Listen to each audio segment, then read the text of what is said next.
The emergency room doors exploded inward like a breach under floodlights. Paramedics barreled through with a gurney, leaving behind them a trail of blood so thick and steady it looked like a war zone dragged into fluorescent light. The man strapped to that gurney wasn't just wounded, he was wrecked. His flank was torn open, ribs groaning with each shallow breath. Combat gear hung in shreds where trauma shears had cut through Kevlar and flesh alike, saving neither time nor dignity. His face was pale beneath desert dust, and dried blood jaws clenched so tight it could crack teeth. 20 doctors closed in at once. Prep trauma bay, 3 move. We need sedation, chest imaging, compressions ready. Get a central line, 2 units O negative, push fluids now. Their voices crashed over each other like waves against rocks, urgent and overlapping, and somehow still not fast enough. The monitor beside this gurney screamed his protests in mechanical wails that made seasoned nurses flinch. And then the SEAL sniper came awake, not groggy, not confused, trained. His arms shot up, ripping the oxygen line from his face with such force the plastic cracked. His eyes flared open, wild and precise, at the same time scanning the room like crosshairs hunting for targets. The nearest surgeon stumbled backward as if he'd just found himself staring down a rifle scope. "Don't touch me!" The words came out deep enough to shake the steel trays on their carts. "Not one of you." The monitor shrieked louder. One IV pole tipped over with a metallic crash. A resident's pen clattered to tile, and nobody moved to pick it up. This wasn't a patient resisting treatment. This was a warrior resisting surrender. A security officer reached for the restraints hanging from the gurney's rails, leather straps meant for the violent and the uncontrollable. Preston Hall, the attending physician, snapped his hand up like a traffic cop. "No, we're doing this clean and controlled." But the SEAL twisted so hard against the rails that the entire bed jerked an inch across the floor. Metal squealed, wheels locked and unlocked. The man's voice dropped into something lower, something that sounded like a promise and a threat wrapped into 2 words. "You strap me down, I'm gone. I will crawl out of here bleeding." They all froze, not because he was stronger than them, not because he could actually make it to the door, but because the look in his eyes said he'd already done it before, in worse condition, in worse places, and he'd survived every single time. A few steps back from the chaos, standing near the supply cart with a tray of fresh gauze in her hands, a young nurse paused. Meredith Blackwell, night shift, overlooked, calm in a storm that never bothered to learn her name. The ER staff called her Rookie like it was stitched onto her uniform, even though she'd worked these halls for 3 years. She was small, maybe 5'4" in her sneakers, with auburn hair pulled back in a practical ponytail that never quite stayed neat. Her scrubs were standard issue, blue, unremarkable, the kind that said she wasn't important enough for anyone to notice. She didn't look at the shouting surgeons. She looked at him. Blood soaked through the dressings along his right flank, creeping upward with each labored breath. The pattern wasn't chaotic. It radiated in angles precise and geometric. Meredith's eyes narrowed almost imperceptibly, reading that geometry the way other people read text. "Sir, you're in a safe facility." Hall tried again, his voice strained with professional calm that was starting to crack. "We need access to treat you. You're losing blood and you don't have clearance." The SEAL's voice cut through like a blade. "Back off, Boff." Meredith stepped forward. It was a small movement, silent, almost unnoticeable to everyone except the man on the gurney. His eyes tracked her approach immediately, breath-hitching muscles tensing again like coiled springs. "Nurse Blackwell, step back." Dr. Hall barked the order without looking at her. "This is not your case. He's combative, and you are not cleared to be." She kept walking. The doctors stared at her like she'd malfunctioned. The SEAL tracked her with the kind of focus that said he was calculating distance, threat, level, angle of approach. His hand twitched toward where a sidearm would normally rest. "No closer." His voice was raw, now edges fraying. "I don't know who you people are." Meredith didn't flinch. No apology, no bravado, no hesitation. She set the tray down beside the bed with a soft click and leaned in until only he could hear her. 6 quiet syllables rolled past her lips, spoken like memory rather than command. "Iron Wolf." His entire body stilled. Not softened, not surrendered, stilled. Like someone had hit a pause button on a machine that had been running at full combat speed. His jaw trembled once the only crack in a fortress of training that had been built over years of operations nobody would ever read about. "That can't be you," a resident whispered behind a gloved hand voice barely audible over the monitors. Did he just recognize her? No one answered because no one could. Meredith didn't explain, didn't confirm, didn't deny. Her expression didn't shift so much as a millimeter, but her eyes carried something old, something that didn't belong in fluorescent hospital light, something that belonged in deserts and darkness and decisions that left scars deeper than shrapnel. "Lie back," she murmured, voice low and steady. "You're bleeding faster than they think." He stared at her like he'd seen a ghost dressed in scrubs and standing in a place ghosts had no business being. His voice came out as a whisper, rough and disbelieving. "You don't understand. This wasn't random. They were waiting on the roof. They knew where I'd be." Meredith paused, gauze halfway lifted. She hadn't flinched when he'd raged at 20 doctors, but she flinched now. Just a fraction. Just enough. "How specific?" she asked quietly. "Exact nest, exact time, exact angle." Each word came out like pulling shrapnel from a wound. "Someone burned my hide before we even cleared comms." A few doctors exchanged looks. Confusion, not comprehension. Words that sounded like paranoia from a man who'd lost too much blood. But Meredith didn't look confused. She looked like she'd just swallowed a past life whole. Dr. Hall stepped forward, voice rising with the authority of someone who'd been trained to take control of chaos. "Nurse Blackwell, step aside. This is beyond your—" Meredith peeled back the soaked bandage. She didn't gasp, didn't shout. She went very, very still. Fragments spread. Thoracic hinge bruising. Blowback that didn't fan outward the way it should have. It focused, compressed, directional. Not enemy fire scattered by panic and distance. Not a street blast that tears through everything equally. Not even IED chaos with its signature of random destruction. This was a shaped charge. Rooftop placed. Meant for one nest and one nest only. The SEAL watched her face, reading it the way she'd read his wound. "You've seen that pattern before, haven't you?" She didn't answer. Couldn't answer. Because across the glass partition that separated the trauma bay from the hallway, two men in dark suits appeared. No badges visible, no scrubs, no rush. The kind of men who watched and didn't help. The kind who took notes and made calls and decided who lived and who disappeared. Meredith's throat tightened. "Scan him, ma'am," one surgeon insisted from behind her, voice tight with the need to do something, anything. "We need imaging now. You scanned too deeply without decompressing first."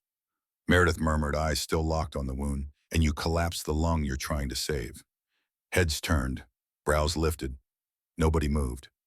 "How do you know that?" A resident whispered the question like it might be dangerous to ask too loudly. Meredith didn't blink. "The same way he knows I'm not here to restrain him." The SEAL's eyes softened just a fraction. Not relief, not trust, but recognition. The recognition of a voice he'd once followed through smoke and fire and missions that officially never happened. He swallowed hard, Adam's apple bobbing. "They told me the nest was safe. Coordinates were sealed." Meredith held his gaze. Hers was dark and painfully clear. The kind of clarity that comes from seeing too much and surviving anyway. "They weren't sealed. They were sold." His breath broke. The monitors spiked. The surgeons surged forward, hands reaching, voices overlapping in a new wave of controlled panic. "Give him space." Meredith's voice wasn't loud. It didn't need to be. It carried certainty the way steel carries weight. It stopped them cold. The suits behind the glass lifted phones to their ears, simultaneously, a synchronized movement that looked rehearsed. Overhead, the speakers crackled to life with a voice that sounded like it came from somewhere far above this emergency room. "South Wing lockdown initiated. Military liaison inbound." Hall spun toward the hallway, confusion breaking through his professional mask. "What? Why, who ordered?" The SEAL reached for Meredith's wrist. His grip was shaking, but deliberate fingers wrapping around her pulse point, like he needed to confirm she was real. His voice came out raw. "They're not here for me."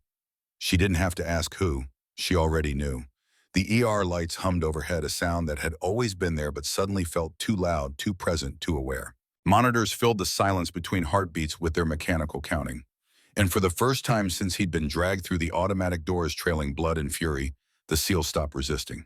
Not for sedatives, not for surgeons, not for the authority of white coats and medical degrees. For her. Meredith stepped back, pulse steady beneath his fingers, until he had to let go. Her gaze cut once more to the wound, the one that belonged to a rooftop betrayal she'd prayed she'd never see again. This pattern, these angles, this signature of violence wrapped in precision. She didn't whisper, didn't comfort. She said the only words that mattered, the ones that would either save them both or doom them together. We need to move fast before the ones watching decide you don't leave this hospital alive. The room froze. Every doctor, every nurse, every resident, with their hands still gloved and ready, felt the temperature drop like winter had walked through the walls. The blinds on the glass partition finished closing. The hallway went silent, and the seal stabilized only by her voice and her presence, and the ghost of a call sign that should have been buried in classified files whispered the truth she'd tried to bury for 12 years. They burned my nest the same way they burned yours. 8:19 p.m. The trauma bay had transformed from controlled chaos into something that felt more like a courtroom, or maybe a confessional. The blinds were fully closed now, sealing out the corridor, sealing in a truth that none of them were ready to hear. Outside, the seats didn't leave. Their silhouettes held position through the frosted glass, patient as predators, still as statues. They weren't watching the man bleeding on the gurney. They were watching Meredith. Inside, every doctor seemed to be waiting for her to move, as if somehow gravity had shifted and she'd become the center of it. Not by force, not by rank, but by knowing. By carrying something in her eyes that said she understood what was happening in ways the rest of them couldn't begin to comprehend. Dr. Hall finally spoke, his voice clipped to hide the tremor running underneath. "Nurse Blackwell, enough, step back. Whatever personal connection he thinks he has to you, it doesn't change protocol." Meredith didn't move. The SEAL tried to adjust his position, but even that inch of motion sent a visible grimace across his jaw. Blood seeped through the fresh gauze she'd just applied. He wasn't resisting treatment anymore, but the tension in his muscles still lived there like memory. Elbows tucked, ribs guarded, throat positioned for the kind of silent movement that came before a kill order. "They timed it," he said softly, eyes fixed on Meredith with an intensity that made the doctors uncomfortable. "Extraction window changed at the last minute. Only 5 people had that update." A murmur rippled through the residents behind her. The surgeons exchanged glances that said they were starting to understand this wasn't standard trauma. This was something else, something that involved words like coordinates and extraction and burn words that belonged in war zones, not emergency rooms. Meredith didn't look up at them. Her mind wasn't working through charts or imaging protocols. It was working through patterns, the kind etched into memory from operations she'd never been allowed to discuss. Patterns that shouldn't exist outside of classified files and sealed testimony. "Who changed it?" she asked, voice steady as a flatline. The SEAL swallowed sweat sliding down his temple despite the air conditioning that kept the trauma bay cold as a morgue. "Home base, someone high up, someone who knew I trusted rooftop nests more than convoy routes." Meredith's heartbeat flickered. Not panic, recognition. He hadn't been hit because he'd broken formation. He'd been hit because formation had broken him. Because someone who knew how he operated had used that knowledge like a weapon, turning his training into a trap. Dr. Hall cleared his throat sharply, the sound of a man trying to reassert control over a situation that was slipping through his fingers like water. "That's enough. We need scans before we start inventing conspiracy theories." "No." The word came from Meredith. Not loud, not aggressive, just final. The residents stared, not at her defiance, but at the way she'd said it.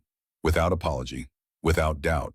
That single syllable from her mouth didn't sound like a nurse refusing an order. It sounded like someone stating a fact that the universe would have to accept whether it wanted to or not. "You scan now," she continued, "and his right lung collapses against the pressure. His pleural space is too tight from the blast geometry. He needs decompression first, imaging second." Dr. Hall blinked, his mouth open, then closed, then opened again. "Blast geometry. Where exactly were you trained, Nurse Blackwell?" Meredith moved her bloody gloves with careful precision and reached for a fresh pair. Calm, surgical, exact. She wasn't emotional. She wasn't rattled.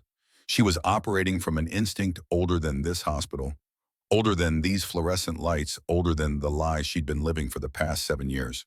The SEAL's eyes didn't leave her face. He wasn't watching a nurse anymore. He was watching someone who had once walked rooftops beside men like him. Someone who knew angles humans shouldn't survive. Someone who recognized blast placement not as injury, but as intention. One of the younger surgeons lowered his voice, but the trauma bay was too quiet for secrets. "Nurse Blackwell, are you saying this was deliberate sabotage?" Meredith didn't answer. She didn't need to. Her silence was louder than any explanation. She turned the SEAL's body just enough to re-expose the wound's edge movements, practiced and gentle despite the weight of what she was revealing. The doctors leaned in expecting carnage. Instead, they saw something worse. A wound pattern that spoke of intention, not accident. Professional placement. Calculated destruction. The SEAL's voice came out raw, almost ashamed, like admitting weakness in front of strangers. If I hadn't moved when I did, they would have taken my head. That charge wasn't built to scare me off the nest. It was built to erase it. A nurse behind them gasped, the sound small and human in a room that had stopped feeling like either. Someone dropped a pen. The metallic click of it hitting tile seemed impossibly loud. The suits outside didn't move, didn't shift, didn't touch the door handle.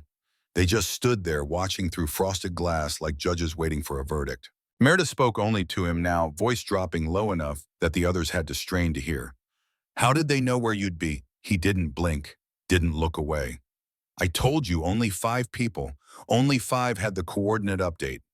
Meredith's jaw locked, a muscle ticking beneath skin that had gone pale. He was listing the same number she'd once had back when there were 5 people who knew where her team would be, then 4, then 3, then a rooftop that never gave all of them back. Before another word could land between them, the monitors shrieked, heart rate climbing fast, oxygen dipping, blood pressure dropping in a way that looked wild on the screen but wasn't random at all. This wasn't panic. This was his body remembering the blast before his mind could stop it. A resident rushed for the sedative tray, hands already reaching for the syringe that would force him under, force him quiet, force him compliant. No. The SEAL's voice cracked with something that sounded like terror disguised as command. Meredith lifted one hand, a quiet gesture. Unspoken. Simple. Don't touch him. The room obeyed. Dr. Hall stared at her like she'd just performed surgery without permission. You can't let a combative patient dictate his own care. We need to. He's not combative, Meredith said, cutting him off with the kind of certainty that left no room for debate. He's responding to precision trauma. You sedate him, now you trigger tactile flashback, and you'll lose him to the memory, not the injury. She pressed 2 fingers lightly against the SEAL's shoulder. Not pressure, not restraint, just presence. Just the reminder that someone was there who understood what his body was doing, even if his mind couldn't articulate it. His breathing slowed, not immediately, not magically, but by degrees, like a machine powering down from combat readiness to something closer to standby. The alarms still beeped, their protests erratic and angry, but the man beneath them unclenched. Fists opened, jaw loosened, eyes stopped scanning for exits. Everyone else in that room finally saw it. The thing Meredith had known from the moment she'd whispered those 2 words. He wasn't afraid of dying, he was afraid of disappearing. Of being erased the same way that rooftop had tried to erase him, the same way the blast had tried to bury him under rubble and silence and official reports that would call it enemy action and close the file forever. The suits outside finally moved. One lifted a phone to his ear, lips moving in conversation no one inside could hear. The other lowered the blinds halfway, just enough that their faces became visible. Just enough to send a message that they were still there, still watching, still waiting. Meredith didn't turn. She checked the bleeding again, slow and methodical, her expression not horrified but confirmed. The exact pattern she'd prayed she'd never see again. The signature she'd spent 12 years trying to forget. Nurse Blackwell. Dr. Hall's voice had gone quiet now, the anger drained out and replaced with something closer to awe or maybe fear. You're not just a night shift nurse, are you? Meredith didn't respond. The SEAL did. She's the one they never debriefed. His words came out hoarse but clear. The only one who walked out when the rest of us didn't. The room didn't gasp this time. They just went still. The kind of stillness that comes when people realize they've been standing next to something dangerous without knowing it. Something that had been hiding in plain sight, wearing scrubs and restocking supplies, and then answering to Rookie like it was her real name. Meredith set her jaw and finally looked at Dr. Hall. Scans in 15 minutes, chest tube first. Stabilize the lung, then imaging. And only when his vitals can tolerate supine position. Dr. Hall nodded. He didn't argue. Not because he understood the medicine, but because her certainty was louder than his training. Because whatever she was, whatever she'd been, it was clear she knew things about trauma that couldn't be learned in a classroom. The SEAL exhaled the breath, shaking but real. His eyes softened, but only when looking at her. Thank you, he whispered, voice fraying at the edges. Meredith didn't blink. Don't thank me. Just stay awake. His gaze flicked toward the blinds again, toward the silhouettes of men who carried authority without uniforms and made decisions without oversight. They'll ask for me. They always ask for the survivor. Meredith froze. Then just for a heartbeat, she let truth show beneath the scrubs and the name tag, and the 3 years of playing invisible. No, she said softly, the words falling like stones into still water. This time they came for me. Every doctor in that room felt it, the temperature dropping, the air pressure changing. The sense that something had just shifted in ways that had nothing to do with medicine and everything to do with the kind of wars that don't end when the shooting stops. The blinds finished closing, the hallway went silent, and the SEAL lying on a gurney surrounded by people who would never fully understand what had just happened realized something that made his blood run colder than any wound ever could. They hadn't burned his nest to kill him. They'd burned his nest to find her.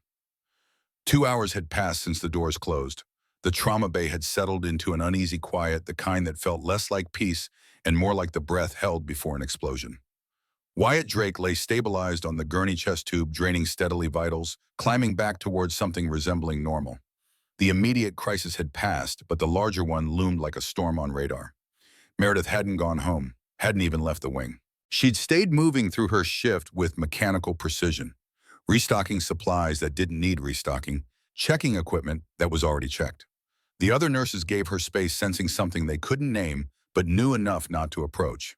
Dr. Hall had tried once, walking up with questions written across his face.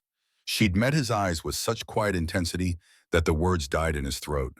He'd nodded, backed away, and hadn't tried again. Now at 2:47 a.m., the hospital had shifted into its graveyard rhythm.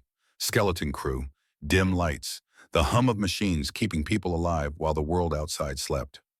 Meredith sat in the empty staff lounge, laptop open on the table in front of her. Not the hospital's computer, her own. The one with access codes. She wasn't supposed to have any more pathways into databases that should have been closed to her the day she signed her discharge papers. Her fingers moved across the keyboard with practiced efficiency. Muscle memory from another life, typing commands that would make IT security directors lose sleep. She wasn't trying to hide her digital footprints. At this point, if they were looking, they'd already found her. The screen populated with files, personnel records, after-action reports, casualty notifications. She typed 4 names. 4 people who'd been on that Fallujah rooftop in November 2012. 4 survivors besides herself. Staff Sergeant Tyler Blackwood. Status deceased. Single vehicle collision, Highway 95, Arizona. Date March 15, 2024. No other vehicles involved. Toxicology clean. Cause driver error. Meredith's jaw tightened. Tyler had been their communications specialist. 23 years old on that rooftop, hands steady enough to splice fiber optic cable under fire. She'd seen him drive Humvees through IED-laden roads without flinching.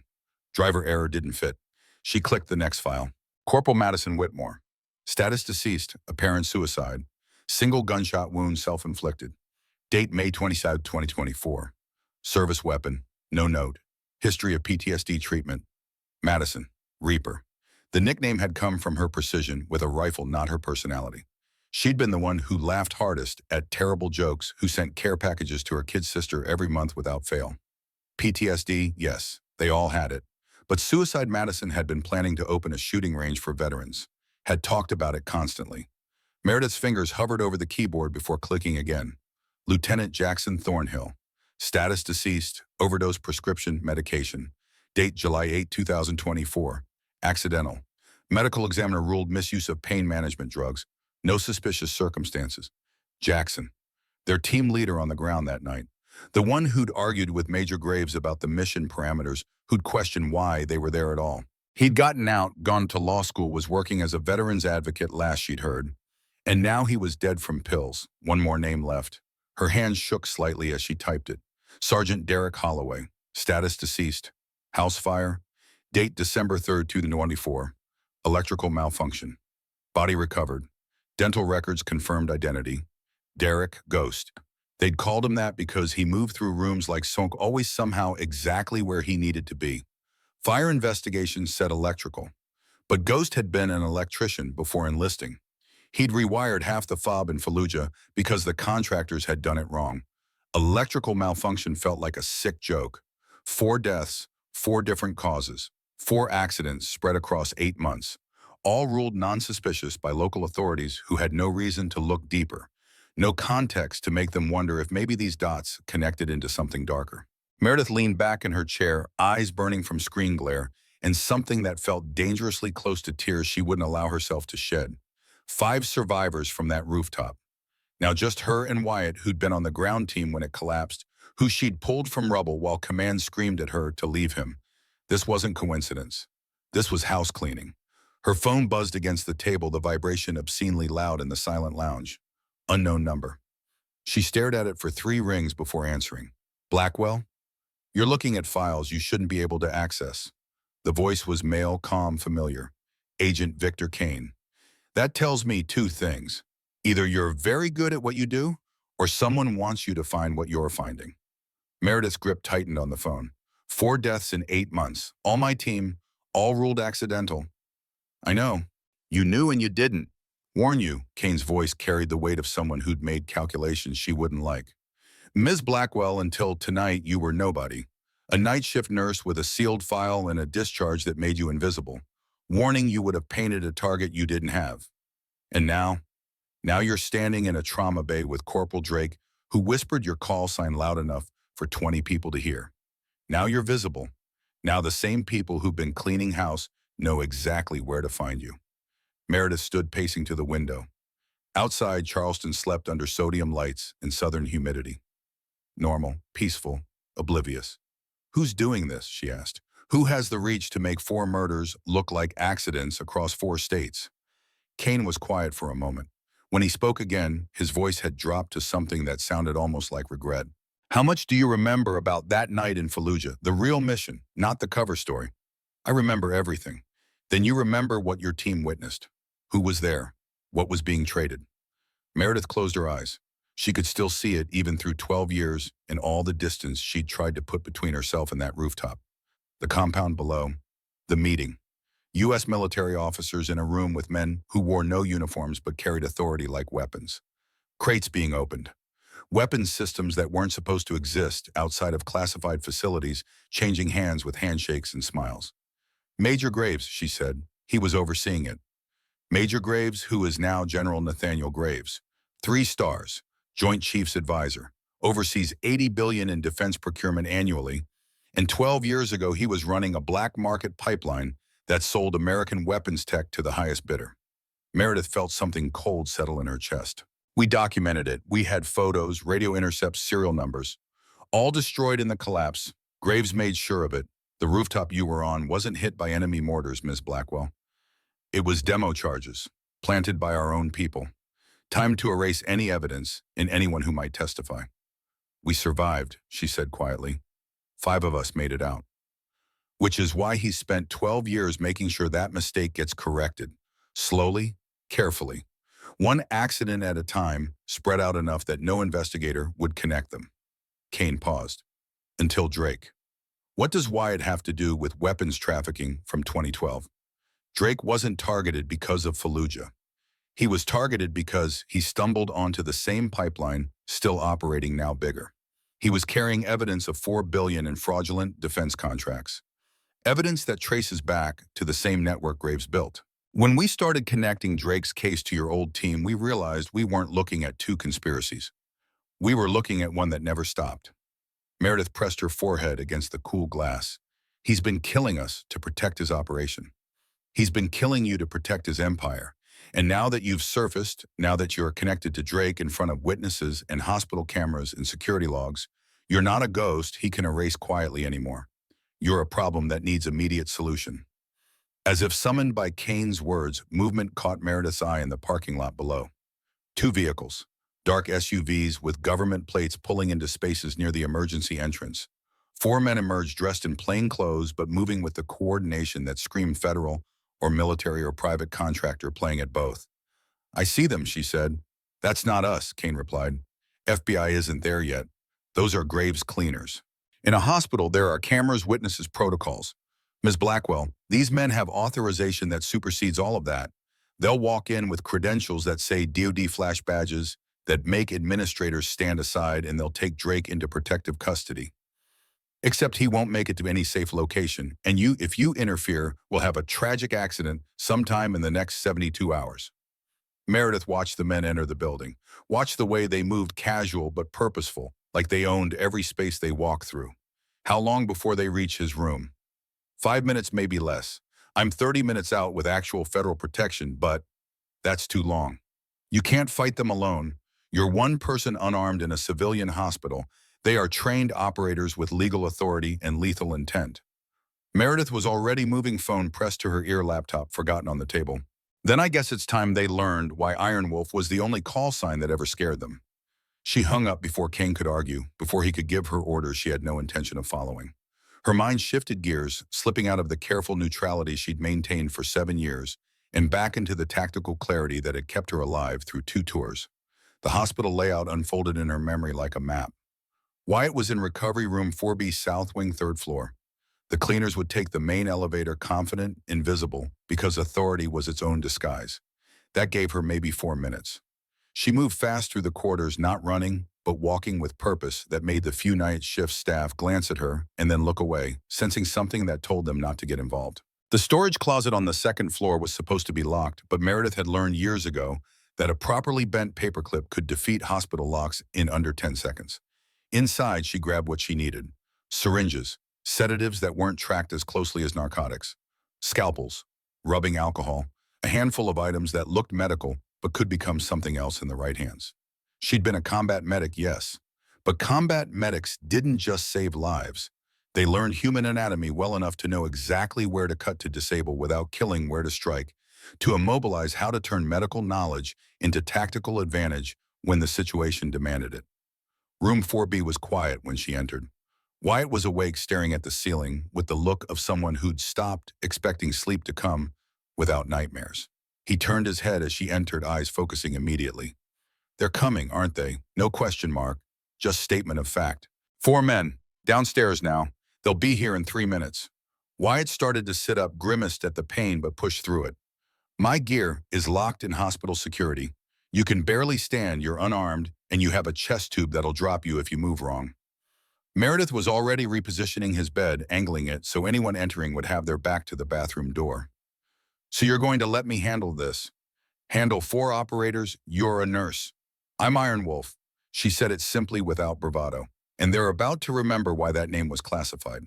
Footsteps in the hallway, multiple sets moving with the measured pace of people who had time and authority.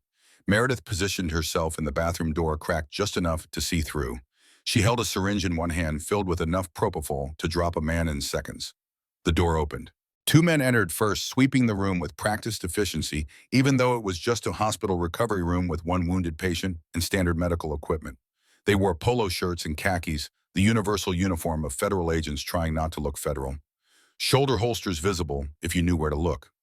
Corporal Drake, the first one said, pulling credentials that probably said Department of Defense. We're here to transport you to a secure facility. Doctor's orders have been cleared. We're authorized to move you immediately. Wyatt didn't move. I didn't request transport. It's not a request. The second man moved closer, hand drifting toward his holster. There's been a credible threat. We need to relocate you now. Where's Agent Kane? He's my liaison. Agent Kane has been reassigned. We're your detail now. That was the tell. Kane wouldn't be reassigned from his own investigation. Wyatt caught it too. His body tensed, ready for violence. His injuries wouldn't let him execute. The first man pulled his weapon, not aiming, but making it visible. Corporal, we can do this cooperative, or we can sedate you and do it anyway. Your choice. Meredith moved. She came out of the bathroom, fast and silent, syringe leading. The second man registered movement in his peripheral vision and started to turn, but she was already inside his reach. She drove the needle into his neck, depressing the plunger in one smooth motion, and he was unconscious before his hand reached his weapon. The first man spun, gun coming up, training taking over. But Meredith had already dropped into a crouch, sweeping his legs with a kick that was more anatomy than martial arts, hitting the nerve cluster behind his knee that made the joint buckle involuntarily. He went down hard. She was on him before he could recover, hand striking his wrist to dislodge the gun, other hand pressing against the carotid artery with precisely calculated pressure. Not enough to kill, just enough to starve the brain of oxygen until consciousness flickered and died. 10 seconds. 2 men down, both breathing, both alive, both completely neutralized. The other 2 came through the door like thunder weapons already drawn, having heard their partners fall. Meredith grabbed the first man's dropped gun, rolled behind the hospital bed using Wyatt's gurney as cover. Federal agents, the third man shouted. Drop the weapon. Real federal agents don't execute wounded soldiers, Meredith called back. But General Graves's contractors do. Silence. Then a different voice, older, carrying command weight. You're Iron Wolf. And you're the cleanup crew that murdered Tyler, Madison, Jackson, and Derek. 4 accidents. 4 lies. 4 people who deserve better than being erased to protect a traitor's empire. We're authorized. You're assassins with credentials. There's a difference. The third man moved, trying to flank around the bed. Meredith didn't shoot. Couldn't. Real federal agents or not, she wasn't ready to cross that line yet. Instead, she threw the scalpel she'd palmed, not at him, but at the IV bag hanging beside his head. It burst saline, spraying directly into his face and eyes. He stumbled, blinded and shocked, and Wyatt, moving through pain that would have dropped, most men, grabbed his arm and twisted, using the man's own momentum to slam him face first into the wall. The fourth man fired. The shot went wide, hitting equipment. Instead of people, the sound catastrophically loud in the small room. Alarms erupted. Somewhere down the hall, voices shouted. Security would be here in seconds. Meredith stepped out from cover gun, trained on the fourth man, with the kind of steady aim that said this wasn't her first time holding a weapon with intent. You have one chance. Drop it and walk away, or stay and explain to hospital security why you're shooting at patients. The man's eyes calculated odds. He was outgunned not by firepower but by circumstance. Too many witnesses now. Too much noise. Whatever authorization he carried wouldn't survive this much exposure. He lowered his weapon. This isn't over. No, Meredith agreed. It's not. Tell Graves that Iron Wolf is alive. Tell him I remember everything. And tell him I'm coming. The man backed toward the door, grabbed his semi-conscious partner, and disappeared into the hallway chaos. The other 2 remained on the floor, breathing but unconscious, their credentials and weapons scattered around them, like evidence of a crime scene that would never be properly investigated. Wyatt stared at Meredith with new understanding. You weren't just a medic. I was exactly a medic, she replied, checking his chest tube to make sure the violence hadn't dislodged it. But combat medics learn to fight because sometimes the only way to save lives is to end the threat first. Hospital security burst through the door, weapons drawn, confusion written across their faces at the scene before them.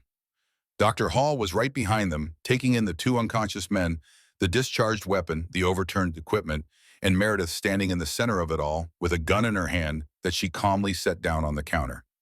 Nurse Blackwell, what the hell? They tried to take him, she said simply. They would have killed him. I stopped them. By assaulting federal agents. By defending a patient from contractors pretending to be federal agents. She looked at him with eyes that had seen things he couldn't imagine. Check their credentials. Run their ID. You'll find they don't match any legitimate federal database. And when Agent Kane arrives, he'll confirm what I'm telling you. Hall stared at her like he was seeing her for the first time. Not the quiet night shift nurse who restocked supplies. Not the rookie everyone dismissed. But something else entirely. Something dangerous, incompetent, and absolutely certain. Who are you? He asked quietly. Before Meredith could answer, her phone buzzed. She glanced at the screen, a text from an unknown number. 3 words that made her blood run cold. Check your email. She pulled out her laptop, fingers flying across keys, while security secured the scene and paramedics checked the unconscious contractors. The email loaded. No sender name. Just a video file attachment and a timestamp from 1 week ago. She clicked play. The video was grainy, shot from a distance, but the audio was crystal clear. A woman sitting in a car, phone held up like she was recording a confession. Meredith recognized her immediately, even though she'd aged, even though stress had carved new lines around her eyes. Madison Whitmore. Reaper. Dead 2 months ago, supposedly by her own hand. Red, if you're seeing this, I'm dead. Madison's voice was steady but urgent. They came for me 3 days ago. Told me it was routine follow-up on the Fallujah incident. Asked questions about what I remembered, who I'd talked to, whether I'd kept any documentation. I lied. Said I remembered nothing. But they knew I was lying. Madison looked over her shoulder, paranoid, checking her surroundings. They're using something called Protocol Iron Recall. It's not about bringing us back. It's about erasing us. We saw something in Fallujah we weren't supposed to see. The rooftop collapse wasn't enemy action. It was sanctioned. Someone high up ordered it to cover up the weapons deal. We were witnesses. Loose ends. Her voice cracked slightly. They've been killing us quietly. Tyler, Jackson, Derek. They made it look like accidents, but I've been tracking it. We're all on a list, Red. All 5 survivors. And they won't stop until that list is complete. Madison pulled out a piece of paper, holding it up to the camera. Names, dates, connections drawn in black ink between contractors, shell companies, and one name written larger than the rest at the center of the web. General Nathaniel Graves, Warhawk. Find Warhawk, Madison said. Auschwitz said, find who gave him authority to run that pipeline. Find who's still protecting him. And Red, run, because they're saving you for last. The one that got away, the one who knows the most. They'll come for you when they're ready and they'll make sure there's nothing left to find. The video ended. Madison's face froze on screen, eyes wide with fear and determination, and Meredith felt something break inside her chest. Not grief. She'd processed grief already when she'd read the casualty report. This was rage, pure and cold and focused. Wyatt had moved beside her, watching the video over her shoulder despite the pain it cost him. Warhawk, I know that name. Meredith looked at him. How? That was my mission commander 5 years ago, before I transferred units. Lieutenant Colonel Nathaniel Graves. He ran special operations logistics out of Qatar. Good officer, everyone said. Decorated. Connected. He's a 3-star general now, Meredith said quietly. And he's been running a black market weapons pipeline for at least 12 years. The rooftop I was on, we were documenting his deals. The evidence that would have ended his career died when that building collapsed. And my evidence, Wyatt asked. The defense contracts I was carrying. Meredith pulled up another file on her laptop, cross-referencing the names from Madison's video with the shell companies involved in Wyatt's investigation. The connections lit up like a conspiracy map that was less theory and more documented fact. Your contracts trace back to the same network, same suppliers, same offshore accounts. Graves didn't stop after Fallujah. He expanded. Weapons tech, classified systems, anything with a black budget and loose oversight. He's been building an empire for over a decade, and everyone who might expose it has died convenient deaths. Security had finally removed the 2 unconscious contractors from the room. Dr. Hall lingered in the doorway, listening despite himself drawn into a reality that had nothing to do with medicine and everything to do with the kind of evil that wore uniforms and carried flags. How do we stop him? Wyatt asked. He's a general. He has resources, authority, protection at the highest levels. We're 2 people. Nobody will believe. Meredith closed her laptop. She thought of Madison's video, Tyler's car crash, Jackson's overdose, Derek's fire. 4 friends who trusted that someone would protect them, that being right would be enough, that the truth would matter. They'd all been wrong. We don't stop him by playing defense, she said. We stop him by making him come to us, by forcing him into a position where he has to act publicly, where whatever he does leaves evidence that can't be erased. How? Meredith stood, feeling muscles that hadn't been used in years, waking up training that she'd tried to bury reasserting itself. We go back to where it started. We draw him out using the one thing he wants more than anything, which is... She met Wyatt's eyes, and for the first time since whispering that call sign over his dying body, she let herself fully inhabit what she'd been before the discharge, before the hospital scrubs, before the careful invisibility. Me, she said. We give him Iron Wolf. Agent Victor Kane arrived with the dawn, bringing with him 6 FBI agents and a paper trail that made the hospital administrators very nervous and very cooperative. The 2 unconscious contractors had been taken into federal custody, their credentials already proven fraudulent, their weapons traced back to a private military company that officially didn't exist. Meredith stood in the conference room that had been commandeered as a temporary command center, watching Kane spread files across the table like he was laying out a hand of cards where every draw was deadly. General Nathaniel Graves, Kane said, tapping a photo of a distinguished man in dress uniform, silver stars gleaming on his shoulders. 3-star general, Joint Chiefs Advisor, oversees $80 billion in annual defense procurement, decorated veteran with tours in Iraq, Afghanistan, Syria. On paper, he's a patriot. In reality, he's been running the largest weapons trafficking operation in U.S. military history. Wyatt sat in a wheelchair beside the table, chest tube still draining, but vitals stable enough that the doctors had stopped hovering. How long have you known? We've suspected for 3 years, Kane admitted. But suspicion isn't evidence. Graves has protected himself with layers of shell companies' offshore accounts and enough legitimate transactions to camouflage the illegal ones.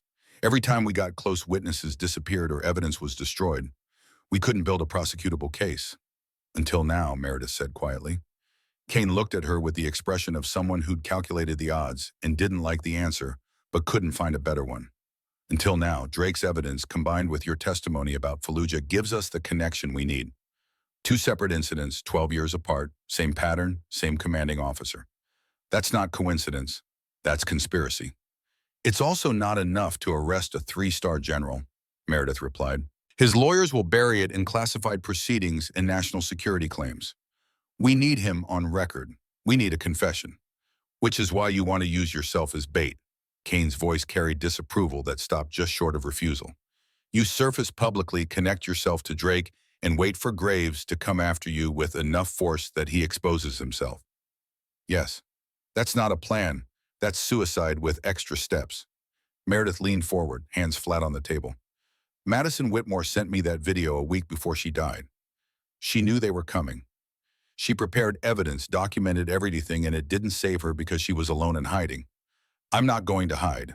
I'm going to make Graves come to me in a place where his actions can't be covered up. Where? Wyatt asked. Here, the hospital. Meredith gestured to the building around them. Public space, cameras everywhere, civilian staff who don't answer to military authority. We announce we're transferring Wyatt to federal custody, make it loud and official, and we wait for Graves to make his move. Kane shook his head. He won't come himself. He'll send contractors, mercenaries, people with enough deniability that he stays clean. He will if I give him no choice. Meredith pulled out her phone, opened a new email, and began typing. I'm going to send him everything.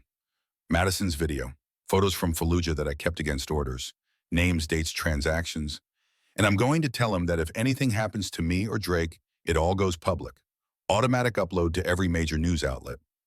That's a death sentence, Kane said flatly. The moment he knows you have that evidence, you become a threat that has to be eliminated immediately. Good. Let him come. Let him bring everything he has. Because when he does, you'll be here to document every illegal action, every violation, every moment that proves he's exactly what we say he is. Kane studied her for a long moment. You really think you can survive his response? Meredith thought of Tyler, Madison, Jackson, Derek. 4 friends who died believing someone else would fight this battle. 4 people who'd trusted the system to protect them and been proven fatally wrong. I don't have to survive, she said quietly. I just have to make sure the truth does. The silence that followed was heavy with the weight of what she was proposing. Wyatt broke it first. You're not doing this alone. You have a chest tube and can barely walk. I can shoot, I can think, and I'm not letting Iron Wolf go into combat without backup. His voice carried the kind of certainty that came from oaths sworn and never forgotten. You pulled me out of rubble in Fallujah. You saved my life twice in this hospital. I'm not walking away now. Neither am I. Everyone turned. Doctor, don't. Preston Hall stood in the doorway, still wearing yesterday's scrubs exhaustion written in the lines around his eyes. Before you argue, hear me out. I'm not a soldier. I don't know tactics or combat or any of that. But I know this hospital better than anyone. I know every corridor, every service entrance, every camera blind spot that contractors might use. And I know how to treat trauma injuries in real time, which you're going to need if this goes the way you think it will. Dr. Hall, this isn't your fight, Kane started. You're wrong. Hall's voice was firm. The moment someone fired a weapon in my emergency room, it became my fight. The moment they tried to take a patient from my care, it became my responsibility. I took an oath to protect the people in this building, and that includes both of them. He gestured to Meredith and Wyatt. So either you let me help or you explain to my medical board why you allowed combat operations in a civilian hospital without medical oversight. Kane looked like he wanted to argue but couldn't find the angle. He turned to Meredith. This is your operation. Your call. Meredith met Hall's eyes, saw determination there and fear that was being overruled by conscience. He wasn't a warrior. He was a doctor, choosing to stand in the line of fire because it was right. That kind of courage was rarer and more valuable than any military training. Welcome to the team, doctor, she said, but you follow my orders when this starts. No arguments, no hesitation. Can you do that? Yes, ma'am. She almost smiled at the automatic military courtesy from someone who'd never served. Almost. Then let's get to work. We have maybe 12 hours before Graves responds to my email. We need to turn this hospital into a place where he can't win no matter what he brings. The next 6 hours blurred into preparation that felt like planning a defense with civilian resources and military thinking. Kane coordinated with FBI tactical teams, positioning them in adjacent buildings with sight lines on every hospital entrance. Wyatt, despite his injuries, drew tactical maps from memory, identifying choke points and fallback positions that made sense for a building designed for healing, not warfare. Meredith moved through the hospital with Dr. Hall, learning layouts she'd worked in for 3 years, but never studied with tactical eyes. Service elevators that required key cards.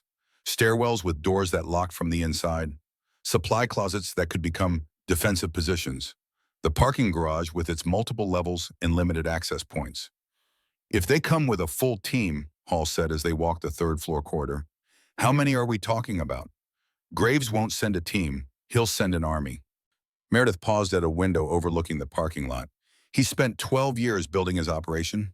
He's killed at least 4 people to protect it. He's not going to risk exposure by half-measuring the response. He'll bring overwhelming force with the assumption that, whatever happens, he has enough authority to classify the aftermath. Can he do that? Can a general just attack a hospital? He won't call it an attack. He'll call it a necessary extraction of a high-value target during a credible terrorist threat. By the time anyone questions the story, we'll be dead and the evidence will be destroyed. Hall paled slightly.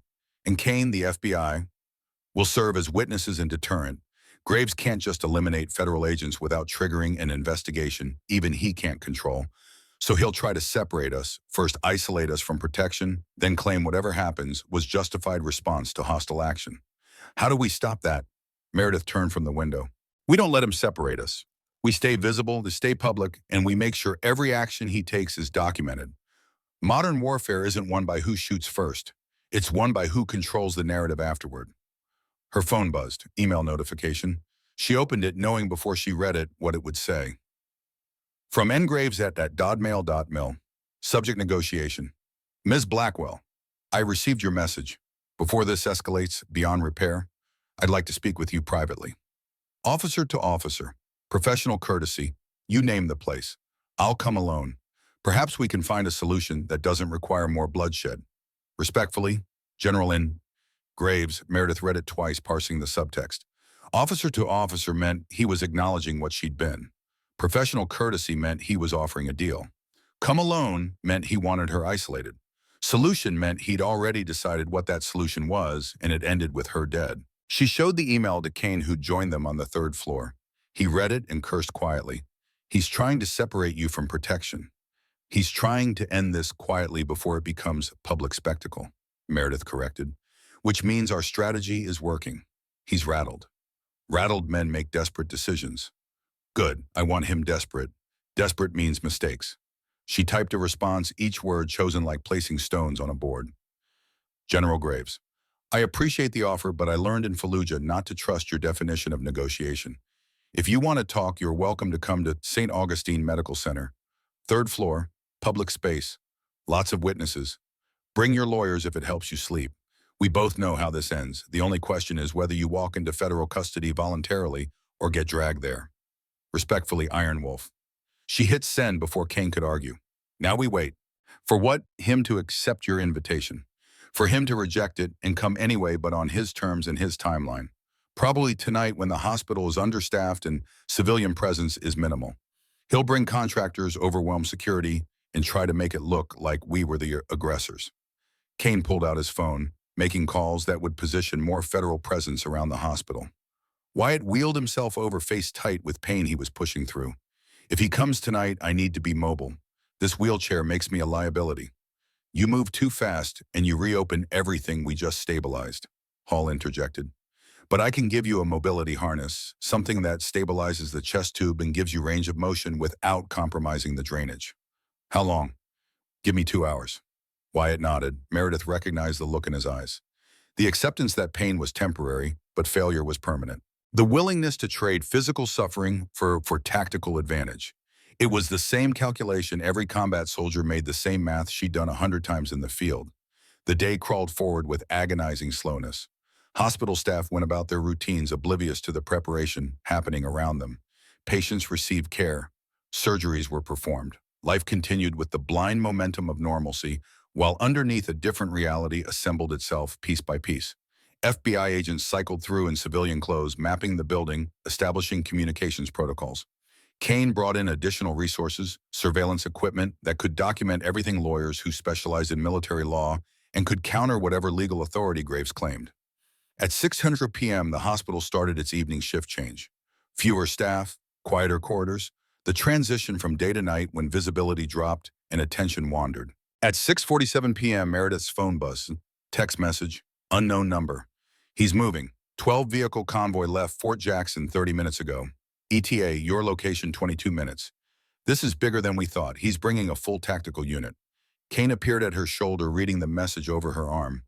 Fort Jackson is Army. He's using active duty personnel for this. Under what authorization, Meredith asked. Probably classified training exercise. Live combat scenario. Urban warfare practice. By the time anyone questions the paperwork, it'll be over. Kane's phone erupted with calls. He answered, listened, his face going progressively grimmer. FBI can't intervene in military operations without explicit authorization. My field office is trying to get federal marshals involved, but that takes time we don't have. So we're alone.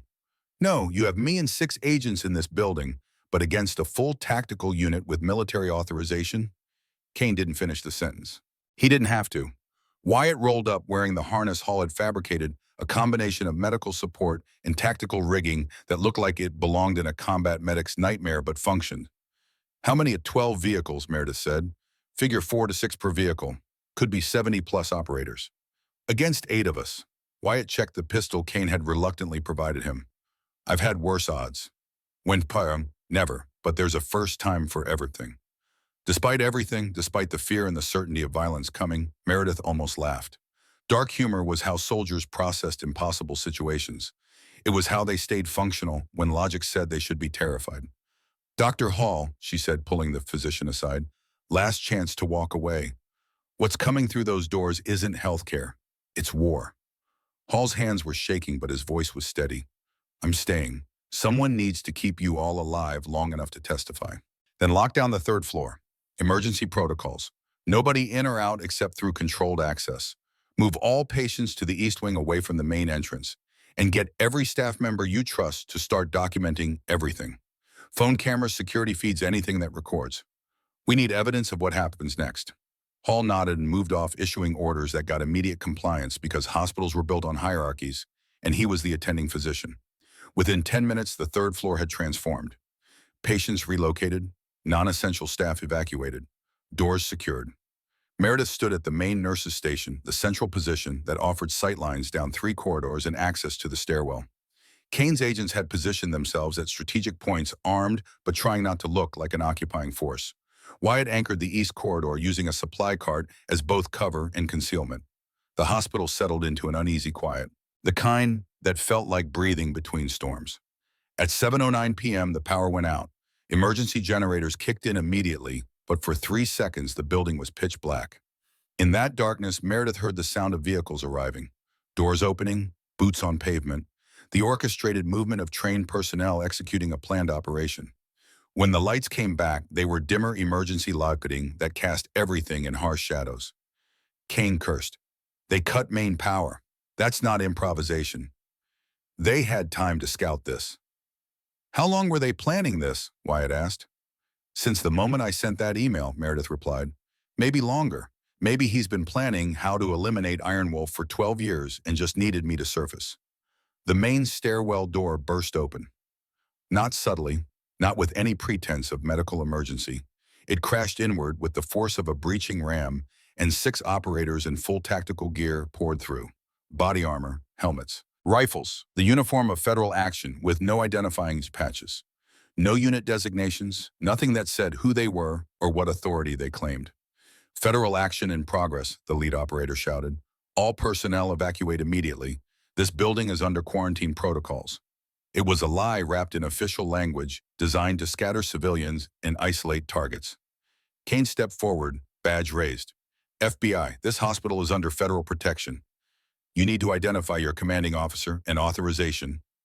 The operator's rifle swung toward Kane. Not firing, just targeting, making a point. Sir, this is a DOD operation. FBI doesn't have jurisdiction. Stand down. I'm not standing anywhere. Kane's voice carried the weight of someone who'd faced down armed suspects before and wouldn't be intimidated by uniforms. You're operating on civilian property without clearance. That makes this an illegal military action on U.S. soil. Lower your weapon. For 3 seconds, the standoff held. The operator with his rifle trained on a federal agent, Kane with his badge raised like a shield, everyone calculating what happened next and whether they could live with it. Then a voice cut through the tension, amplified by radio speakers coming from the stairwell below. Agent Kane, stand down. This is General Nathaniel Graves. I'm invoking emergency national security protocols under presidential authorization. This building is now under military jurisdiction. Your agents are ordered to evacuate immediately. Kane didn't move. General, I need to see that authorization. It's classified. You don't have clearance. Then you don't have jurisdiction. Graves appeared in the stairwell flanked by 4 more operators. He wore combat fatigues instead of dress uniform, the star insignia on his collar the only indication of rank. He was 58, but moved like someone younger, comfortable with violence, familiar with command. His eyes swept the corridor and locked onto Meredith. Mrs. Blackwell, or should I say Iron Wolf, we meet again. Meredith stepped out from behind the nurse's station. No cover, no concealment, just her in scrubs facing down a general and 24 armed operators. I don't remember meeting you, General. I remember being on a rooftop that you demolished. I remember dragging survivors from rubble while you ordered us to shut up or face charges. But meeting now, we've never met. Fallujah was unfortunate, Graves said, voice carrying the carefully rehearsed tone of someone who'd practiced this speech. But necessary. You witnessed classified operations. Operations that saved American lives. The collapse was enemy action that you survived, and I'm grateful for that. But the trauma seems to have created false memories, conspiracy theories that don't align with reality. Tyler Blackwood, Madison Whitmore, Jackson Thornhill, Derek Holloway. Meredith spoke each name like a verdict. 4 survivors from that rooftop, all dead in the last 8 months, all ruled accidents. That's not false memory, General. That's house cleaning. Graves's expression didn't change. I grieve for every soldier we lose, but accidents happen. Coincidence isn't conspiracy. And Corporal Drake, the man you tried to kill twice in this hospital, what's your explanation for that? Drake is a confused soldier suffering from combat stress. He believes he's carrying evidence of corruption, when in reality he's carrying classified documents he misinterpreted. We're here to recover those documents and get him the psychological help he clearly needs. It was masterful, Meredith had to admit. Every word carefully chosen to sound reasonable, to make her look paranoid, to frame this as mental health crisis instead of cover-up. If there weren't witnesses, if the FBI weren't recording this, it might have worked. Then you won't mind Agent Kane verifying those documents, she said. Kane doesn't have clearance. Convenient. Graves stepped forward, operators moving with him like extensions of his will. Mrs. Blackwell, this can end 2 ways. You and Drake come with us. Voluntarily, we debrief you. We determine there's been a misunderstanding, and you're released with no charges. Or you resist, we're forced to restrain you under military authority, and this becomes significantly more complicated for everyone involved. Third option, Wyatt called from his position down the corridor. You leave now, before every phone in this hospital finishes uploading video of a 3-star general threatening federal agents and conducting illegal military operations on civilian property. Graves looked past Meredith to Wyatt, and something flickered across his face. Not surprise, recognition. Corporal Drake, you should be dead. Twice over now, you're persistent. Learn from the best, sir. You taught me that sometimes the only way to complete the mission is to refuse to quit, no matter how bad the odds. I taught you to follow orders. You taught me to do what's right even when command tells me otherwise. The silence that followed was broken by a sound that made everyone tense. More boots on the stairs, more operators flooding into the corridor. The 6 had become 12, then 18, then more than could easily be counted in the dim emergency lighting. They weren't here to arrest anyone. They were here to overwhelm, to occupy, to make resistance impossible through sheer numbers. Kane spoke into his radio voice tight. All agents' defensive positions. Do not engage unless fired upon. Document everything. But even as he gave the order, Meredith could see the math. 8 people against what looked like 30-plus tactical operators. This wasn't a fight they could win with bullets. This was something else entirely. Graves gestured, and his operators began moving into formation, clearing corridors, securing positions. Not aggressive yet, but prepared. The message was clear. He owned this building now. He had the numbers, the training, the authority. Except he didn't have what mattered most. Meredith pulled out her phone, held it up so Graves could see the screen. On it, a live stream playing to 17,000 viewers and climbing. The view count increasing by hundreds every second. News outlets, social media, the footage Kane's agents had been recording and uploading in real time, showing everything. The power cut, the tactical team, Graves' threats, all of it public, all of it permanent. You wanted to make this disappear, Meredith said quietly. You wanted to classify it, bury it, make it go away like you've done with everything else. But you can't classify 17,000 witnesses. You can't bury footage that's already been downloaded and shared. And you can't make me disappear when this many people are watching you try. Graves stared at the phone, at the view count climbing past 20,000, at the comments scrolling past faster than anyone could read, people demanding answers, journalists asking questions, veterans expressing outrage. His face remained calm, but something behind his eyes shifted, the calculation changing. The mission parameters altered by a variable he hadn't accounted for. You think this protects you, he asked. You think publicity makes you safe? No, Meredith replied. I think it makes the truth safe, which is all that matters. Graves reached for his sidearm, and in that moment, everything crystallized. He was going to shoot her. On camera, in front of witnesses, in front of federal agents and streaming video, and thousands of people watching in real time. Because the alternative was worse. Because if she lived to testify, if the evidence she held became public record, his empire collapsed. His legacy destroyed. His freedom ended. The math was simple. Kill her now, face consequences later, but at least control the narrative. Or let her live and watch everything burn.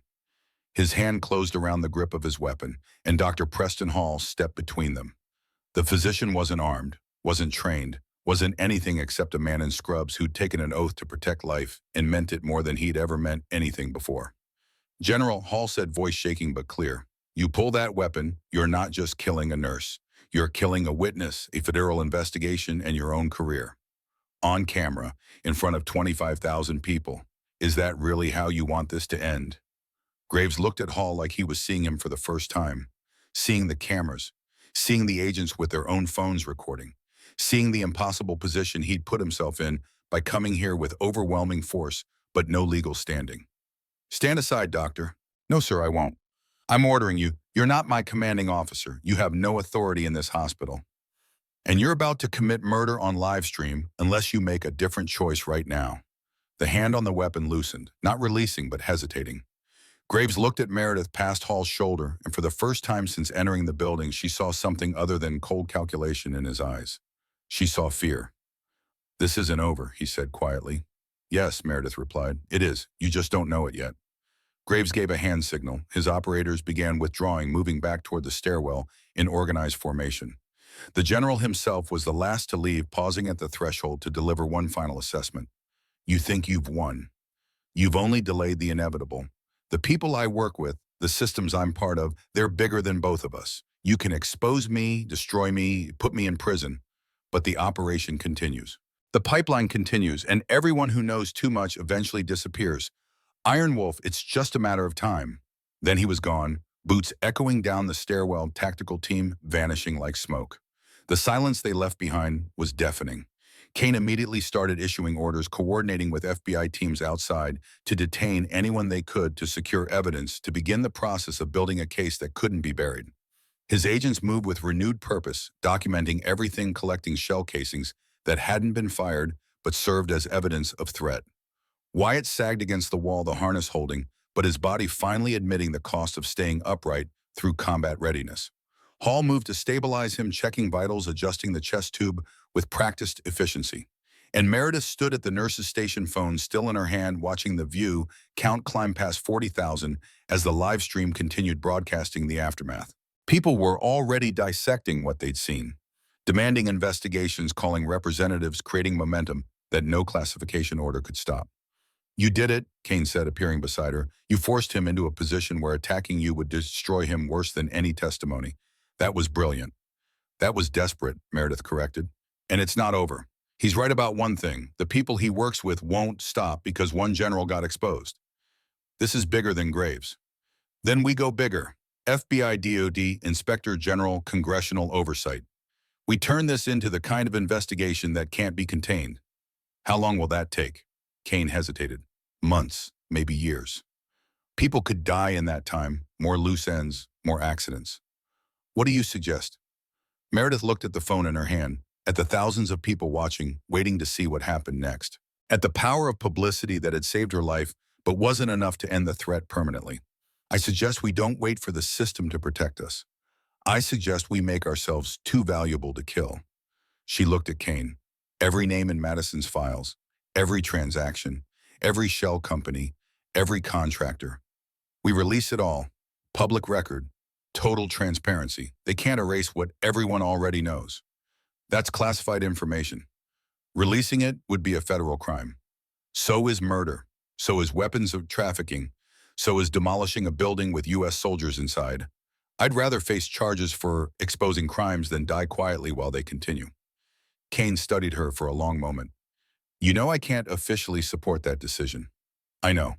And you know that once you release classified information, you can't go back to being anonymous.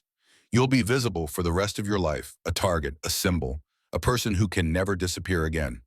Meredith thought about the last 7 years. The quiet invisibility of night shifts and dismissive colleagues and a life lived small enough that no one would notice. The safety of being nobody. She thought about Tyler, Madison, Jackson, Derek. 4 people who tried to stay invisible and died anyway. She thought about Wyatt bleeding in a hospital bed because someone decided his life was worth less than protecting a conspiracy. And she thought about Iron Wolf, the call sign she'd earned not through violence, but through the willingness to walk into fire to pull others out, through the refusal to leave anyone behind even when ordered to, through the understanding that some things mattered more than survival. Good, she said simply. I'm tired of hiding anyway. She pulled out her laptop, opened the files Madison had sent, added the documentation she'd kept from Fallujah Incorporated, Wyatt's evidence on the defense contracts. Everything. Every name, every date, every transaction that proved the conspiracy existed and reached into the highest levels of military command. She created a single compressed file, encrypted it with a password that would be released publicly, and uploaded it to 6 different platforms simultaneously with instructions for automatic distribution if she didn't check in every 24 hours. Then she posted the password. Public, irrevocable, permanent. Within minutes, the download started. Hundreds, then thousands, then tens of thousands of people accessing information that had been classified, protected, buried for over a decade. Journalists began dissecting it in real time. Whistleblower organizations started verifying sources. News outlets prepared breaking stories. The truth once released couldn't be contained. Kane watched the download counter climb with an expression that mixed horror and admiration. You just ended your chance at a normal life. I never had that anyway, Meredith replied. Normal died on a rooftop in Fallujah. This is just making it official. Part 4, the choice. 3 weeks had passed since the confrontation. 3 weeks of congressional hearings broadcast on every major network.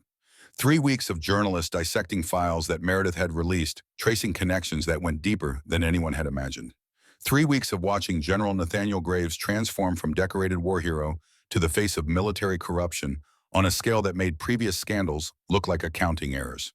But 3 weeks wasn't enough time to dismantle an empire that had been built over 12 years. Meredith stood in the small apartment she'd rented after deciding her old place was too exposed, too easy to find. The new location was chosen for security, not comfort. 3rd floor walk-up, single entrance, clear sight lines from the windows. The habits of someone who'd learned that survival meant never getting too comfortable. Her phone buzzed with the 6th call of the morning. All from blocked numbers, all disconnecting when she answered. This harassment had started 2 days after she'd released the files. Death threats, legal threats, threats wrapped in official language from lawyers representing clients who wouldn't identify themselves. She'd forwarded everything to Kane, who'd forwarded it to FBI Protective Services, who'd offered her witness protection under a new identity in a new city far from Charleston. She'd declined. Running meant letting them win. Running meant admitting that truth only mattered when it was safe, and the moment it became dangerous, the smart choice was silence. She'd watched 4 friends die because they'd believed staying quiet would keep them safe. She wouldn't make the same mistake. The apartment door knocked with a pattern she recognized. 3 sharp raps paused, 2 more. Wyatt's signal. She checked the peephole anyway, confirming what she already knew before unlocking the deadbolt and chain. Wyatt entered carrying a duffel bag that clinked with the sound of equipment. He'd healed faster than the doctors predicted, the kind of recovery that came from a body that had been broken and rebuilt too many times to stay down for long. His chest still bore the marks where the chest tube had drained blood and fluid, but he moved without the careful hesitation of the injured. You look terrible, he said by way of greeting. Haven't been sleeping? Neither has anyone who's read those files. Wyatt set the duffel on her kitchen counter. DOD is conducting internal investigations on 47 officers. Defense contractors are lawyering up. Congressional oversight committees are scheduling hearings that'll run for months. You didn't just expose Graves, you pulled the thread that's unraveling the whole system. Good. Except the people at the top of that system are very motivated to stop the unraveling. Wyatt unzipped the duffel revealing communication equipment, encrypted phones, and a Glock 19 with 3 spare magazines. Kane sent this, said if you won't accept protective custody, at least accept protection. Meredith looked at the weapon with mixed feelings. She'd qualified expert marksman during her service, had carried a sidearm on every mission, had fired it in combat more times than she'd ever told anyone. But she'd also spent 7 years deliberately not touching guns, not being that person, not living in the world where violence was an acceptable solution to problems. I don't want to be armed in my own apartment. Then be unarmed and vulnerable. Your choice. Wyatt's voice carried no judgment, just the practical assessment of someone who'd learned that idealism didn't stop bullets. But understand that the people coming for you aren't going to be contractors you can sedative and pressure point into unconsciousness. They're going to be professionals with one job: make you disappear permanently. Kane said Graves is in custody, military detention. How is he still coordinating? Graves isn't coordinating anything. He's a caged animal waiting for trial. But the network he built, that's still operational. The officers he protected, the contractors he hired, the shell companies that moved money, none of that disappeared when he got arrested. Wyatt pulled out one of the encrypted phones. This is a direct line to Kane. You press one button, it alerts FBI Charleston PD and every federal marshal within 50 miles. Keep it on you, always. Meredith took the phone, feeling its weight. Such a small thing to represent the difference between life and death. You think they'll come here? I think they already have. 3 times according to the surveillance Kane set up. Different people each time. Watching patterns, learning routines. Building a profile so when they move, it's clean and fast and doesn't leave evidence. How long before they stop watching and start acting? Could be today, could be 3 months. Depends on how threatened they feel by the investigation. Wyatt moved to her window, checking sightlines with the automatic assessment of someone who'd learned to read terrain for tactical advantage. But Kane thinks it'll be soon. The longer this plays out in public, the more people start connecting dots. Better to eliminate the source before the investigation gains too much momentum. I'm not the only source. There are files, testimony, physical evidence. You're the face of it. You're the one reporters interview. You're the one Congress calls to testify. You're Iron Wolf, and that name carries weight that dry evidence doesn't. They can bury files, they can dispute testimony, but they can't make you disappear without everyone knowing exactly what it means. Meredith sat on the couch that had come with the furnished apartment, standard issue furniture, for people who didn't plan to stay long. So what's the play? I hide forever. I spend the rest of my life looking over my shoulder. You do what you've been doing. You teach, you testify, you stay visible. But you also accept that visible means vulnerable, and vulnerable means prepared. Wyatt pulled something else from the duffel, a tactical vest, civilian style, designed to be worn under clothing. Level tie-dye soft armor, stops most handgun rounds. Won't help against rifles, but most urban assassinations use pistols. Quieter, easier to conceal. You want me to wear body armor to teach medical students? I want you to survive long enough that those students have someone to learn from. The apartment fell silent except for the ambient noise of Charleston outside. Cars, voices. The ordinary sounds of a city that didn't know one of its residents was living like a soldier in enemy territory. Meredith's phone buzzed again, not a blocked number this time, Kane's direct line. Blackwell, she answered. We have a problem.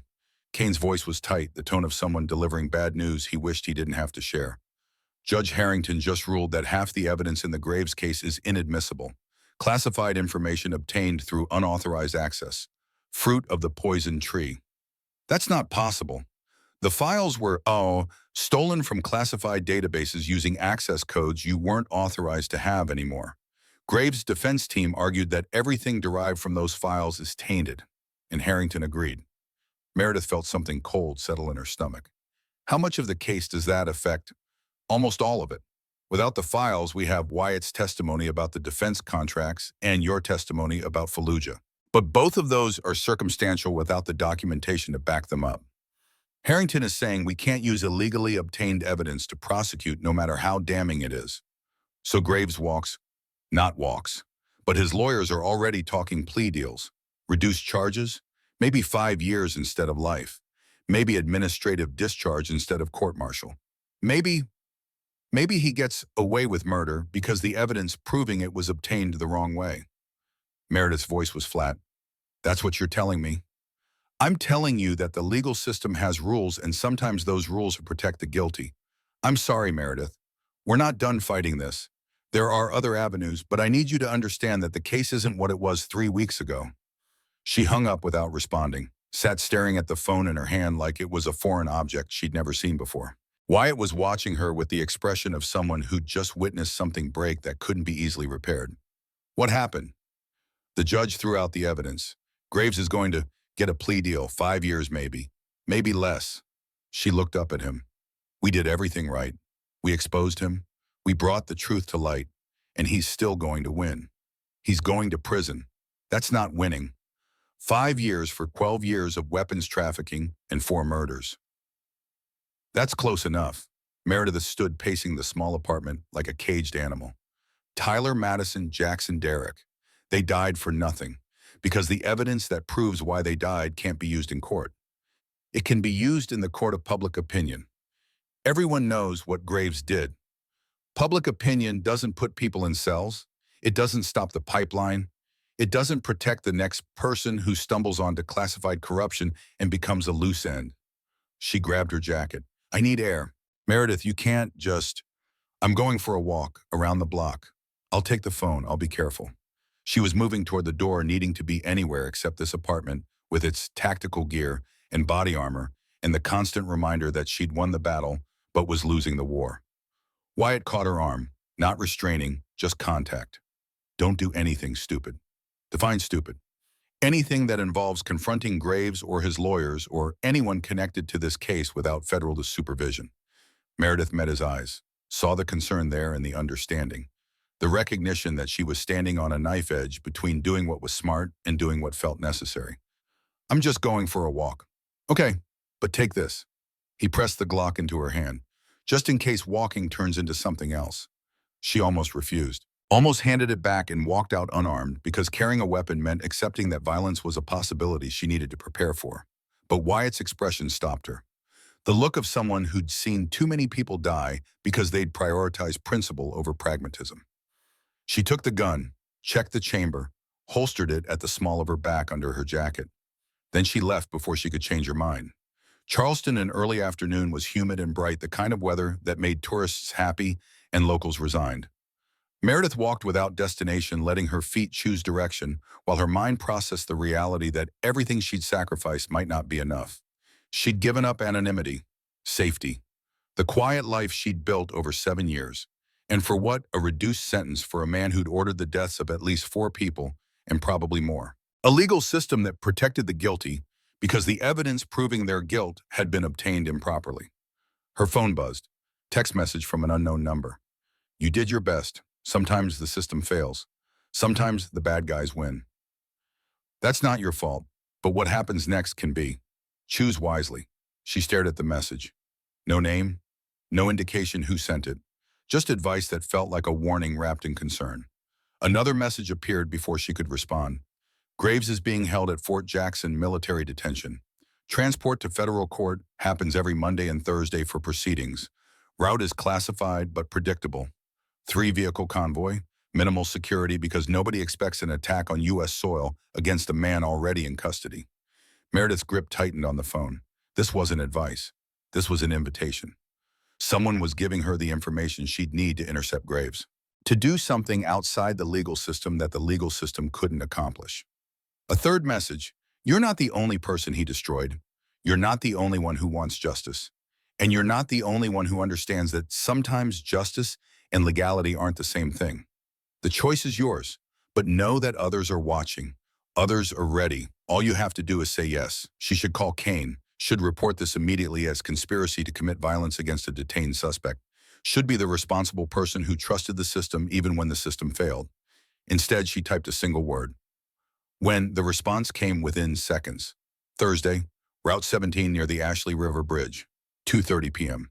3-vehicle convoy as described. Graves will be in the center vehicle. There will be 4 guards. Federal marshals, armed but not expecting resistance. You'll have maybe 90 seconds before backup arrives. Meredith deleted the messages, turned off her phone's location services, started walking back to her apartment with a purpose that hadn't been there when she'd left. Wyatt was still there when she returned, cleaning the Glock she'd taken with the methodical attention of someone who understood that weapons maintenance was the difference between functional tool and expensive paperweight. "You were gone 40 minutes, he said without looking up. "Long walk." I needed to think. "And what did your thinking conclude?" Meredith sat across from him, the kitchen table between them, like a negotiating surface. "That I'm tired of playing by rules that the other side ignores. That I'm tired of doing everything right and watching wrong people win because they have better lawyers. That I'm tired of being told that justice will prevail when I've watched it fail 4 times." Wyatt set down the cleaning rod. "What are you planning?" "Nothing yet, maybe nothing ever. But if I was planning something hypothetically, would you try to stop me?" "Depends what the something is." "Hypothetically, intercepting a prisoner transport, confronting Graves directly, getting a confession on record that can't be thrown out by a judge because it came from his own mouth." "That's not a hypothetical. That's kidnapping a federal prisoner and assaulting a military convoy. That's a federal crime that would put you in the cell next to Graves."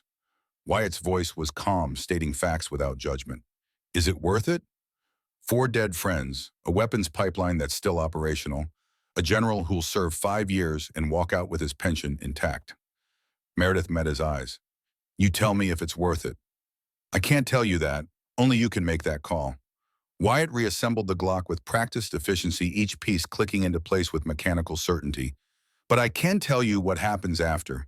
You intercept that convoy, you become a fugitive. FBI stops protecting you and starts hunting you. Every law enforcement agency in 3 states gets your photo. You lose the institute. You lose your credibility. You lose everything you've built. I lose that anyway if Graves walks on a plea deal and his network comes after me properly. At least this way I choose how it ends instead of waiting for them to choose for me." Silence stretched between them, heavy with implications neither wanted to voice directly. Finally, Wyatt slid the reassembled Glock across the table. "If you're going to do something stupid, at least do it with proper equipment. That vest I brought, wear it. This gun, keep it loaded. And this," he pulled a small device from his pocket that looked like a thumb drive, "is a recording device, military grade, picks up audio from 30 feet. If you're going to confront Graves, at least make sure whatever he says is documented." Meredith took the device. "You're not going to try to talk me out of this." "Would it work? No. Then I'm not going to waste breath on arguments that won't change your mind." Wyatt stood, moving toward the door. "But I am going to tell you that whatever you do, you don't do it alone. You need backup. You need someone watching your six. You need an exit strategy that doesn't end with you in handcuffs or worse. You volunteering, oh, I'm a federal witness in an ongoing investigation. I volunteer for this. I compromise the entire case against everyone connected to Graves." He paused at the door. "But I know people. SEALs who got out. People who understand that sometimes the mission requires operating outside official channels. People who remember what Iron Wolf did for them. I'm not asking anyone else to throw away their future for my vendetta. It's not your vendetta. It's justice that the courts can't deliver. And if you think you're the only person angry enough to risk everything for that, you haven't been paying attention to the veteran community." Wyatt opened the door. "I'll make some calls. See who's available Thursday afternoon. No promises. But Iron Wolf never operated alone before. No reason to start now." He left before Meredith could argue, the door closing with a finality that felt like crossing a threshold she couldn't uncross. She sat in her apartment, surrounded by tactical gear and encrypted phones, in the weight of a decision that would define everything that came after. The smart choice was obvious. Report the messages to Kane. Let the FBI handle it. Trust the system even when the system had already failed. But Meredith hadn't survived 2 combat tours and 12 years of living with classified secrets because she'd always made the smart choice. She'd survived because she'd made the necessary one. Thursday was 3 days away. 3 days to decide if she was willing to become the person those anonymous messages assumed she already was. 3 days to calculate if the cost of action was worth more than the cost of inaction. 3 days to determine if Iron Wolf would stay buried in civilian clothes and teaching positions, or if one more mission remained before retirement became permanent. She looked at the photo on her phone, the one from Fallujah she'd carried for 12 years. 8 faces smiling at a camera, unaware that half of them would be dead within minutes, and the rest would spend over a decade living with the weight of survival. Tyler, Madison, Jackson, Derek. Four names that had become four accidents, that had become four murders that justice system would never properly address. Her phone buzzed one final time. Thursday, Route 17, 2:30 p.m. The question isn't whether you'll come. The question is whether you'll come alone. Meredith deleted the message, turned off her phone completely, and began planning like the combat medic. She'd been trained to be the tactical operator. She'd spent years denying the person who understood that sometimes saving lives meant confronting the people who'd been taking them. The smart choice would have been to walk away, to let the system handle it however imperfectly, to trust that 5 years in prison was better than nothing, and accept that perfect justice was impossible. But Meredith hadn't become Iron Wolf by making smart choices. She'd earned that call sign by making necessary ones, by refusing to leave people behind even when ordered to, by understanding that sometimes the only way to protect the living was to honor the dead. Thursday was 3 days away, 3 days to prepare, 3 days to assemble what she needed, 3 days to transform from the person she'd been pretending to be back into the person she'd always been underneath. 3 days until Route 17, until the Ashley River Bridge. Until the moment when Meredith Blackwell would have to decide if she was still the person who walked away from fights or the person who'd once been willing to fight through hell to bring everyone home. Iron Wolf had never left anyone behind. Not in Fallujah, not in the hospital, and not now when four friends were dead and the man responsible was about to escape with a sentence that barely qualified as inconvenience. Part 5, The Reckoning. Thursday arrived with the weight of inevitability. Meredith woke at 5:00 a.m., dressed in layers that concealed the tactical vest Wyatt had given her. The Glock sat heavy at her waistband, unfamiliar, after 7 years of deliberately not being armed. The recording device was in her jacket pocket, a thumb-sized piece of technology that represented the difference between vigilante justice and documented truth. She'd made her choice 3 days ago. Now came the execution. Her phone buzzed. Text from unknown number 4 blocks south of the bridge. White panel van, keys under driver's mat, equipment inside. We'll be watching. No name, no explanation of who we were. Just the tools to do what the system couldn't. Meredith left her apartment at 1:45 p.m., walked 4 blocks, found the van exactly where promised. Inside, communications equipment, binoculars, a rifle she wouldn't touch because she wasn't here to kill anyone, just to get truth on record. At 2:15 p.m., she positioned the van on Route 17, half-mile south of Ashley River Bridge. Clear sightline, easy approach, the kind of position that any tactical operator would recognize as advantageous for observation, vulnerable for defense. She was making herself obvious, making herself the target instead of Graves. At 2:28 p.m., 3 black SUVs appeared. Federal convoy, Graves in the center vehicle visible through tinted windows. 4 marshals total, professional but not paranoid. Nobody expected an attack. Meredith stepped out of the van, stood in the middle of the road, arms raised, no weapon visible, just a woman in civilian clothes blocking a federal convoy. The vehicle stopped. Marshals emerged, hands on weapons but not drawn. "Ma'am, step aside. This is a federal transport."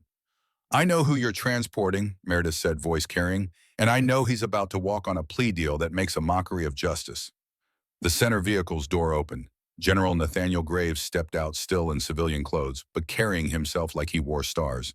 His eyes met Meredith's with recognition that wasn't surprise.